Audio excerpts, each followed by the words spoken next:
Hello everyone, मी विनया टेंबे बोलतेय। आज मी कसं शिकवते हे थोडक्यात तुम्हाला सांगते। सगळ्यात पहिल्यांदा मी नोट्स देते। मी स्वतः लिहिलेल्या नोट्स देते। इंग्लिशमध्ये वाक्य लिहिते आणि ती प्रत्येक वाक्य त्यातलं अगदी डिटेलमध्ये एक्सप्लेन करून सांगते। कधी कधी मराठी वाक्य लिहिते आणि होमवर्क म्हणून इंग्लिश करायला सांगते।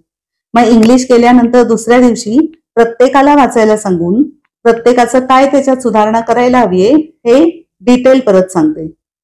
कधी कधी मी डायलॉग्स घेते, डायरेक्टली इंग्लिश मधून लिहून देते नोट्स आणि ते आम्ही डिस्कस करतो। किंवा कधी कधी मी मराठीतले डायलॉग्स देते आणि इंग्लिश मध्ये करायला सांगते होमवर्क म्हणून। दुसऱ्या दिवशी तेच डायलॉग्स परत आम्ही केलेले सगळ्यांना आधी वाचायला सांगून मग त्याच्यात सुधारणा करून डिस्कस करतो। त्याचप्रमाणे रिव्हिजन पण आम्ही सारखी घेत असतो, सतत चालू असते। आठवड्यातून एकदा तरी रिव्हिजन चालू असते। परत परत रीडिंग चालू असतं। बोलण्याचा प्रत्येकाला चान्स असतो।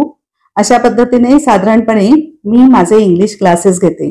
आता हे सगळं मी का सांगितलं तर बरेचदा जेव्हा मी म्हणते की मी ऑनलाईन क्लास घेते, मग तुम्ही कसे घेता हा नेहमी प्रश्न असतो प्रत्येकाचा। त्यांना उत्तर देण्यासाठी म्हणून हा छोटासा माझा शॉर्ट अशा पद्धतीने मी घेते। आता मी बेसिक इंग्लिश स्पीकिंग कोर्स 3 महिन्यांचा लवकरच सुरू करते।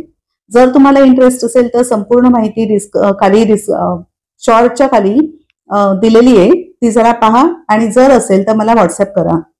आणि माझा बेसिक इंग्लिश स्पीकिंग कोर्स हा युट्यूबवर जो आहे, प्लेलिस्ट आहे वेगळी 30 days basic English speaking course, त्या 30 शॉर्ट्स आहेत ज्यातून तुम्हाला साधारणपणे बेसिक जे काही लागतं ते सगळं काही डेफिनेटली फ्री मध्ये मिळेल। ऑनलाईन क्लास माझ्या बरोबर करायचा असेल तर आणखीन डिटेलमध्ये तुम्हाला सगळं काही समजेल।